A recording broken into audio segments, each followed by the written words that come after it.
Hi Divya. Hi Maggi. எப்பயுமே ஒரே content பேசி பேசி போர் அடிக்குதா? இப்போ ஒரு வேர்டு சொல்லி உன்னோட தாட் எப்படி இருக்கு, என்னோட தாட் எப்படி இருக்குன்னு பார்த்துடலாமா? இன்னும் ஒன்று கேட்கவா? ஓகே. ட்ரஸ்ட். இப்போ ஃபர்ஸ்ட் ஒரு ஹியூமன் பீங் மனுஷங்கனே வச்சுக்கலாமே. என்கிட்ட ட்ரஸ்ட் எப்படி வரும்னா, ஃபர்ஸ்ட் வந்தோடனே ஒரு சிம்பத்தியோட ட்ரீட் பண்ணால் அவங்க மேலே எனக்கு நம்பிக்கையே வராது. அது ஏன்னே தெரியாது. இப்போ வந்தோன்னு இப்போ ஒன்றே எடுத்துக்கலாமே. நீ காலேஜில் எப்படி என்கிட்ட பேசினேன் வந்தோன்னு, ஐயோ அப்படிலாம் இல்லை, ஹாய் அப்படி தானே ஜாயின் பண்ணி எப்படி ஜாலியாக தானே பேசினோம், அப்படி ஒரு டிசபிலிட்டி அந்த மாதிரி ஒரு தாட்டே இல்லாமல் தானே பேசணும். அப்படி யாராவது வந்து பேசினாங்கன்னா நான் டக்குன்னு அட்டாச் ஆயிடுவேன். எனக்கு ட்ரஸ்ட் ஆட்டோமேட்டிக்காக பில்ட் ஆயிரும். அண்ட் தென் எனக்கு ட்ரஸ்ட் பில்ட் ஆகணும் அப்படின்னா எனக்கு வந்து நிறையா என்ன பண்ணுறது, நிறைய ஆப்பர்ச்சுனிட்டி க்ரியேட் பண்ணி கொடுக்குறது. ப்ளஸ் வந்து நான் எதாவது மிஸ்டேக் பண்ணேன்னா பயமே இல்லாமல் என்கிட்ட வந்து சொல்லணும். ஐயோ திவ்யா என்ன நினச்சிக்குவாள் அப்படிலாம் இல்லாமல் தைரியமாக வந்து யாராவது ஒரு மிஸ்டேக் என்கிட்ட சொல்லிட்டாங்கன்னு வச்சுக்கோங்களேன், ஆட்டோமேட்டிக்காக எனக்கு ட்ரஸ்ட் பில்ட் ஆகிட்டே இருக்கும் அவங்க மேலே. ஓகே. ஆனால் சிம்பத்தட்டிக்காக இருக்கிறது தானே நல்லது. அது இருக்கலாம், எந்தெந்த விஷயத்தில் இருக்கணுமோ அது இருந்தால் போதும்.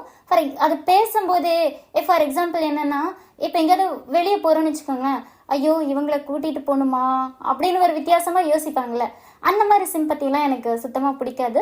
பட் சிம்பத்தி இருக்கிறது ரொம்ப நல்ல விஷயம்தான். அது அளவுக்கு மீறி போனால் அது ஒரு ஸ்வீட் மாதிரி தான். ஓகே, ஸோ எம்பத்தைஸ் பண்ணால் போதும், அது மட்டும் பண்ணால் போதும். எனக்கு வந்து ட்ரஸ்ட்டு பில்டப் ஆகுறதுன்னா எடுத்ததுமே ஒருத்தங்க மேலே ட்ரஸ்ட்டு பில்டப் ஆகாது, ஓகேவா? ஆனால் நிறைய நம்பி நம்பி அடி வாங்கினதெல்லாம் இருக்கு. பல அடிகள் வாங்கி, அது எக்ஸ்பீரியன்ஸ் தான் ஆக்சுவலாக. எஸ். ஆல்ரைட், என்கிட்ட இன்னும் நிறைய கொஸ்டின்ஸ் இருக்குது. அண்ட் உன்னோட யூடியூப் அண்ட் இன்ஸ்டாகிராம் ஃபாலோவர்ஸும் கூட நிறைய பேர் கொஸ்டின்ஸ் கேட்டிருக்காங்க. இந்த சீரீஸ்க்கு அப்புறமும் நிறைய கொஸ்டின்ஸ் ஏதாவது வந்துச்சுனாலும் அதையும் வில் டேக் இட் ஃபார்வர்ட். உன்னோட ஃபாலோவர்ஸ் கிட்ட இப்போ ஏதாவது கேட்கணுன்னு இருக்கீங்களா இதுக்கப்புறமா? யா. ஓகே, மெர்சி திவ்யா போடுற கண்டென்ட்டு உங்களுக்கு ஓகேவா அப்படின்னு எனக்கு ரொம்ப நாளாக டவுட்டு.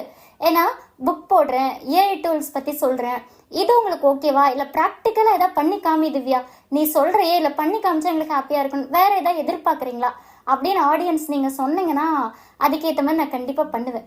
இதை தானே நானும் உங்ககிட்ட பல நாளாக சொல்லிகிட்டே இருக்கேன், நீ தான் பண்ண மாட்டேன்ற. பண்ணிடலாம் கண்டிப்பாக.